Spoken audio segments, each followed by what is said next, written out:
Start by vacuuming the entire area. Remove the dirty water tank from the top and lift the clean water tank from the base of the machine. Take the clean water tank to your sink. Now fill with hot tap water to the water line that's indicated on the tank. Add 2 capfuls of Bissell solution. You've got plenty of solution choices to fit your cleaning needs. Next, replace the tanks, making sure the dirty water tank is properly seated on top of the clean water tank. And you're ready to clean. Start the machine and recline the handle. Press the trigger and make 1 slow forward and backward pass over the area.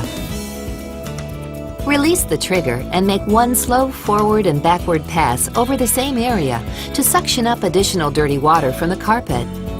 Avoid oversaturating the area. The flow indicator on the machine stops spinning to let you know when you need more water in solution. Empty the dirty water tank into the sink and refill the clean water tank with additional water and solution as necessary. When you are completely finished cleaning, make sure to empty and rinse both the clean and dirty water tanks and return back onto the machine. Check the brush roll and the bottom of the machine for dirt and debris. Quick, easy, and you're done.